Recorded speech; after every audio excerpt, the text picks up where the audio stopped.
Hi guys, அஸ்ஸலாமு அலைக்கும். Chapati பரோட்டாக்கு vegetable kurma இன்றைக்கி எப்படின்னு பார்க்க போகிறோம். வாங்க வீடியோக்குள்ளே போகலாம். குக்கரில் எண்ணெய் ஊற்றிட்டு எண்ணெய் காஞ்சிடணும். ஏலக்காய், பட்டை, பிரியாணி இலை, 2 பச்சை மிளகா, ஒரு பெரிய வெங்காயம் சேர்த்து நல்லா வதக்கிக்கலாம். 1 ஸ்பூன் இஞ்சி பூண்டு பேஸ்ட்டு சேர்த்து நல்லா வதக்கிக்கலாம். ஒரு குட்டி தக்காளி எடுத்து இந்த மாதிரி கட் பண்ணி அதையும் சேர்த்துக்கலாம்.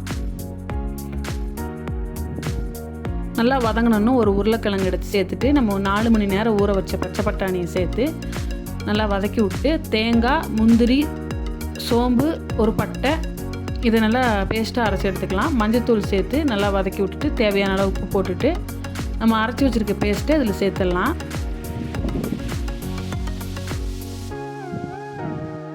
ஒரு 3 விசில் விட்டு எடுத்துக்கலாம். தேவையான தண்ணி ஊற்றிட்டு பரோட்டா, சப்பாத்தி எல்லாத்துக்குமே, பூரி எல்லாத்துக்குமே இந்த குருமா நல்லாயிருக்கும். வெஜிடபிள் குருமா ட்ரை பண்ணி பாருங்கள். அஸ்ஸலாமு அலைக்கும்.